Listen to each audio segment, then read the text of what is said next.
The Haftorah of the portion of Beshalach is the story of Deborah, who was the prophetess and the judge, who lived about 3,000 years ago. On the Jewish calendar, it's the year 2637 until the year 2676. And she sat under Tomer Devorah. It's a very famous statement in the Haftorah, and there are holy books written after this title. She was under the Tomer of Devorah, the palm tree of Deborah. Why is this such an important detail? To imply that she was a tsunua, she was very modest. As you know, a woman is not allowed to sit together with a man that is not her husband in a private room behind closed doors. And she was very modest, and therefore she made sure to sit under the palm tree, which has very high branches, even though the shade is not as good. But from far, people would see that she was a holy woman and that she was only counseling the men and teaching the men. But she stayed very holy and connected to God and spirituality. So this concept of her tzniut, of her modesty, is something which prevailed and brought about, as we find in the end of the Haftorah, that 40 years there was continuous tranquility in the land because of Deborah. And this is the power of the Jewish women of all generations, as we read also here about Yael, that she was greater than the women of the tent, implying Sarah, Rivka, Rachel, and Leah, who are all great modest women, and because of their great modesty, they brought tremendous benefits to the Jewish people, peace and tranquility for 40 years in that generation. The Haftorah goes on to tell us that Hever Hakeni was the husband of Yael, and Kabbalistically we find something very interesting, that Hever Hakeni was later reincarnated into Chana, the mother of Shmuel, and because the soul of Chana was from a man, therefore she was barren. And she went to the temple and she prayed, and Eli HaKoyin answered her prayers and said that she would be blessed. And Eli, the letters of the word Eli are the same letters as the word Yael, because Eli HaKoyin was a reincarnation of Yael, here in the Haftorah, who killed Sisera. And it was her, the feminine quality, that brought about the pregnancy and later the birth of Shmuel Hanavi, Samuel the prophet. This is what the Arizal writes in the book of reincarnation. So we talk about Deborah in this Haftorah, which is connected to the parshah of the week, because there are two major points here in the Haftorah. Number one, the war against Sisera, the enemy of the Jewish people. And number two, the song of Deborah. And the same is true in the parshah of the week of Beshalach. We talk about the war of Moses against Amalek, the fierce enemy of the Jewish people for all generations. And similarly, the song of Miriam after the splitting of the Red Sea. The Rebbe asks a question that even though we have the song of Moses, Az Yashem Moshe, in the portion as well, and we read this song of Az Yashem Moshe every day in our prayers, yet the song of Miriam was even greater than the song of Moses, because she went out together with tambourines. And there was dancing. In contrast to Moshe Rabbeinu's song, which was simply a vocal song, a song of the voice, but without any instruments or dancing. So because Miriam's song was greater than the song of Moshe, it is underscored by the Haftorah, because the Haftorah connects to the parsha and highlights details of the parsha. The fact that we have the song of Deborah is to highlight that the song of Miriam was greater than the song of Moshe. The basic reason is that Miriam was a prophetess. She prophesied that Moshe would be born and save the Jewish people. And therefore, after 80 years of waiting for Moshe to finally redeem the Jewish people, her joy was even greater than that of Moshe and even than that of the men. And because of this, it carried out in her song and her dance. And the same is true that in the merit of the righteous women. says the Gemara, that we will be redeemed from this exile as well. It is because of their devotion to Yiddishkeit and to modesty and to holiness and to raising a generation of God-fearing children, and their trust and their belief in the redemption. Even though times are difficult and times are hard, this will bring about the ultimate geula in our generation. The Haftorah continues, and the Haftorah means the end. The word Haftorah means to end. So, in other words, the Haftorah ends the parshah. It's a continuation of the parshah and also connected to the end of the parshah. We talk about how the Jewish people dwelled, vayachnu b'Refidim. They came and they settled in Refidim. And there, after they were in Refidim, there was no water to drink.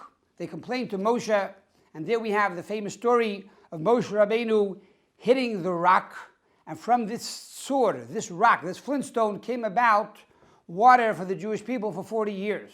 This water and this rock was in the zechut, in the merit of Miriam. Right after this story of the Jewish people complaining in Refidim, Amalek comes now to fight with the Jewish people. And they fought with the Jewish people in Refidim. And the question comes to mind, what is this Refidim all about? Why do the Jews first complain about the water in Refidim? And then, after that, they fight with Amalek in Refidim.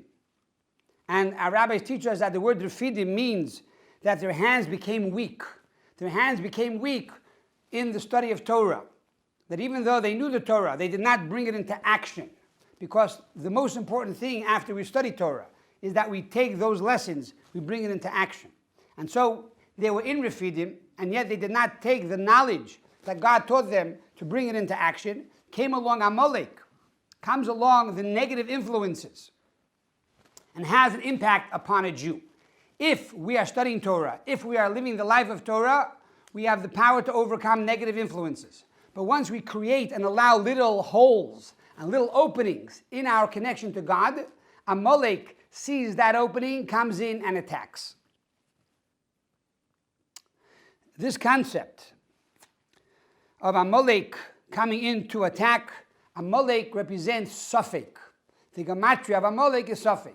When a Jew has doubts in his commitment to Torah or in her connection to God, that is when Amalek comes and fights against the Jewish people. The Haftorah continues in chapter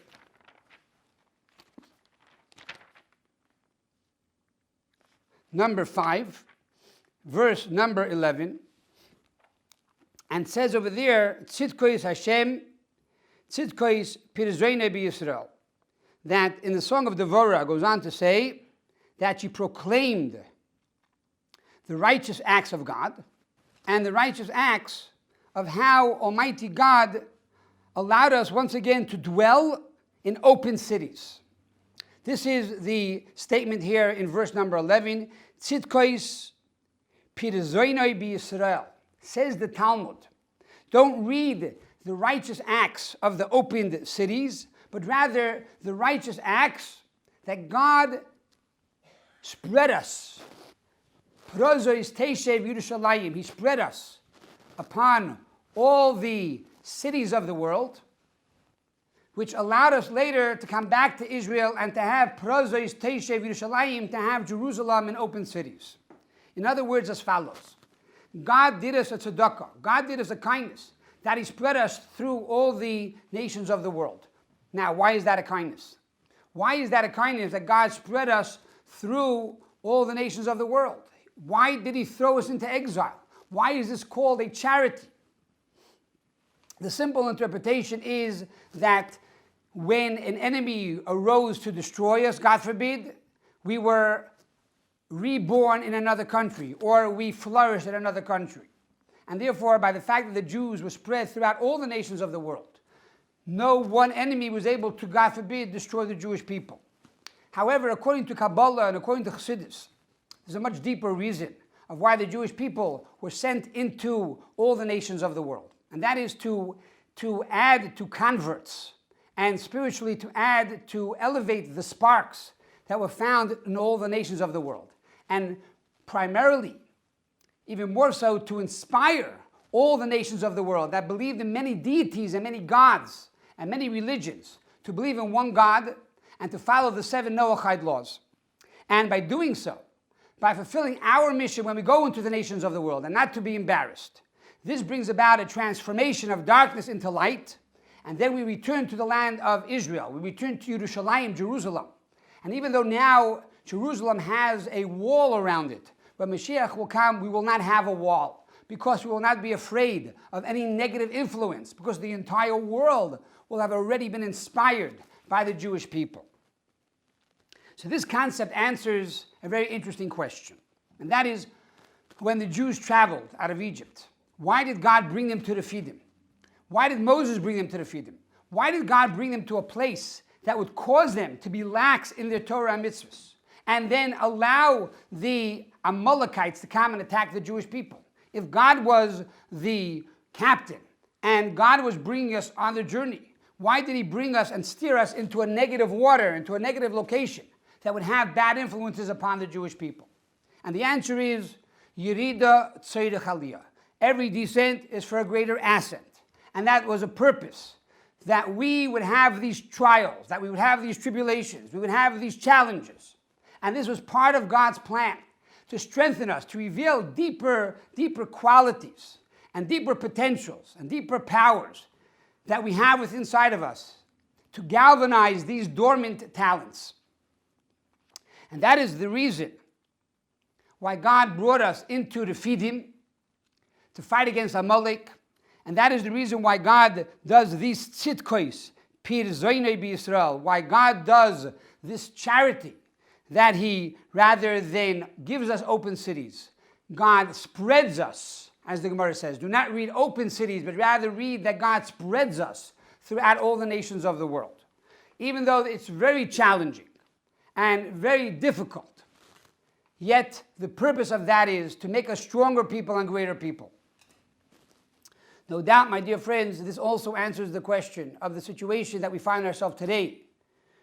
The terrible pandemic that's in the world, throughout the world. And even though, Baruch Hashem, already we have a vaccine, yet we are still living in a state of quarantine with social distance, wearing masks. Life is not back to normal. And the answer is, it's not supposed to go back to normal. It's Yerida Tzedek Aliyah. It's a descent for a greater ascent. The fact that you're home, you have time to contemplate and to have introspection and to ask yourself, what do I still need to do? What do I still need to fulfill? Yes, I'm a day older, I'm a day smarter, I need to get a day more religious, a day more committed. What do I need to do to change the world and also change myself? So this is the connection between the parshah and the Haftorah. In the parshah we talk about going down into Amalek, transforming Amalek. And in the parshah we talk about, and in the Haftorah, we speak about God spreading us forth throughout all the nations of the world. When Pharaoh sent the Jews out of Egypt, it says, "Vayhi beshalach parah." He sent us out of Egypt. He gave us gifts because we transformed Pharaoh, and that's the purpose of our journey in exile. Furthermore, we find in the Haftorah that when Deborah tells Barak to go fight against Sisera, what does Barak respond? In verse number 8, he says, "Im telchi imi, v'halachti v'im le'seilchi imi loy elech." He says, if you will come together with me, then I will go. If you will not go together with me, I will not go. Now, Deborah was not a seasoned general. She was a prophetess. She was a judge. But Barak was the warrior. And therefore, Barak was the right man to go out to the war. Yet Barak wanted Deborah to come along together with him. Now it's true she was a prophetess and her merits would protect him. But it's even more than that. Deborah understood that if a person came to her for help, she needs to help that person. Similarly, even though she wasn't the perfect warrior, but if Barak is requesting her help, she needs to help. And the same is true with the world around us. When we see that a Jew is in need, that a Jew lacks Jewish inspiration or Jewish education, even though we're not the Devorah of our generation, We're not the prophetess of our generation. And we're not the biggest judge of our generation, the biggest rabbi or teacher. We need to realize that the fact that we saw our neighbor who lacks the knowledge of a mezuzah, who lacks the knowledge of lighting the Shabbat candles, who lacks the knowledge of having a charity box in their home, we need to become that Devorah. And even though it's outside of our comfort zone, even though we were not prepared for that, we were not raised in that way, we need to use that opportunity to go and help that neighbor, that person. Maybe that's the one mitzvah that we still need to do to bring about the Geula, the redemption, the coming of Mashiach. This too is connected with the parshah of the week. We find that Moshe Rabbeinu hits the rock. What is the rock that he hits? He hits the tzur. The tzur is a rock that is actually a flintstone. It produces fire. Many rocks produce water, but this is a rock that produces fire. Now one can argue, how can a tzur produce water? It's contrary to nature. But yet, if God tells you, go and hit that rock, it's going to produce water. Many of us are like tzur. Many of us are like this rock, that we are contrary to water. Water represents Torah. Ein mayim ela Torah. Just like water quenches the thirst, Torah quenches our thirst for God. But there are some neighbors of ours that we look upon them that they are a tzur, that they are like a flintstone. They don't have a desire for God. They have no desire for Torah. There is no droplets of water in them. Yet God says, if you come and you take the stick of God and you hit them, water will come out. What does that mean to hit? Not, God forbid, to hit another person. We know that in Judaism, you're not allowed to lift your hand against another person. If you merely lift your hand, you are called a rasha. You are called wicked. No one is allowed to hit their fellow. But rather, it means to be strong in your commitment to God. If you come and you hit him over the head spiritually, as they say, hit me again, you spiritually inspire them with connection, with love, with a determination to inspire your neighbor. Then you will have the ability to truly inspire them that even the tzur that you think has no potential to serve God or to put on tefillin or to keep kosher or to keep Shabbos, even that tzur will produce water, not only enough water for himself or herself, but enough water to provide sustenance for the entire Jewish people. And this is the connection again between the parshah and Haftorah, that here Barak requested from the prophetess Deborah to come together with war. She went out of her comfort zone and they were victorious. Sometimes we need to go out of our comfort zone and to be strong in our commitment to God and to be persistent and to be proud of who we are. And that is the way we will be able to inspire the tzur, to inspire even those who perhaps are cold and indifferent to Torah and to mitzvos. My dear friends, I would like to conclude with the following story. When my wife and I moved to Brooklyn Heights in the early 1990s, in our first apartment, there was a man, his name was Kalman. He was a Marxist, and he was also a professor of music. And he was not raised as an Orthodox religious Jew. However, we met him a few times in the elevator. I began to invite him Friday night for dinner, and he became a regular in our home. When it came to the holiday of Sukkot, we needed a sukkah. We were on the 6th floor. He was on the 12th floor, but he had a roof deck, and he allowed us to come into his sukkah. In other words, he allowed us to build our sukkah on his roof deck. And he participated by eating with us together in the sukkah.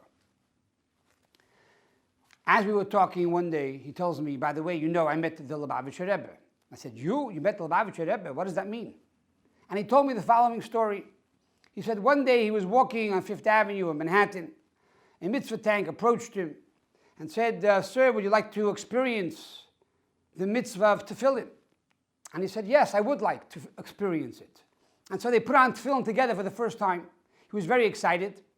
And the boys said to him, perhaps you want to come join us in the yeshiva in 770 Eastern Parkway.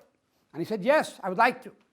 And so he began to go every day from Brooklyn Heights to Crown Heights to learn in the yeshiva. And this went on for 3 months. He would learn Talmud, he would learn halacha, he would learn Chassidic philosophy. One day the boys tell him, we arranged for you to have a personal audience with the Lubavitcher Rebbe. He said, me? See the Rebbe? The Rebbe is such a holy tzaddik, such a holy person, such a great scholar, a Jewish leader. His time is so important. I don't want to waste his time. Why would the Rebbe want to see a guy like me? They convinced him and said, no, Kalman, the Rebbe would have a lot of nachas, would have a lot of joy for you to go and see him. He said, really? If I could bring the Rebbe nachas, if I could bring the Rebbe joy, I will go see the Rebbe. And so he came into the Rebbe's office and he began to say to the Rebbe, Rebbe, I want to thank you for allowing me to study in your yeshiva for 3 months for free. Normally you go to college, it costs thousands of dollars. Here I'm studying in your college, it was for free. So thank you, Rebbe, for allowing me to study. But Rebbe, he said, I don't want to be here under false pretenses. And he said it as follows, I have sfeikis in emuneh, I have doubts in my faith. And as he's telling me the story, he said, I was sure the Rebbe would get up and his eyes would bulge from his sockets. Lightning would come out of his fingernails. He would scream at me and holler and doom me to hell. He said, however, the experience was very different. The Rebbe smiled, and with the love coming out of his eyes, he turned to me and said, Kalman, if you're concerned, I'm not worried. As Kalman explained to me, the Rebbe took the ball and put it back into my mitt. He said, you deal with it. That's exactly it. In the portion of Beshalach, we speak about Vayaminu ba'Hashem v'Moshe Avdoi, that the Jewish people, after the splitting of the Red Sea, they believed in God and they believed in Moses, his servant. Every day we are challenged with faith. But as long as we are taking the challenge, as long as we are grappling with the challenge, as long as we are dealing with the challenge, even though we feel we have doubts, that's okay. As long as you're working on it, then I'm not concerned. We hope and pray, as it says, in the merit of the righteous women, in the merit of their faith, we were redeemed from the land of Egypt. And so too in this generation, it will be b'schar noshim tzedkonius, in the merit of the righteous women, who inspire their spouses, who inspire their children, who inspire this generation. We will welcome the coming of Mashiach speedily in our days.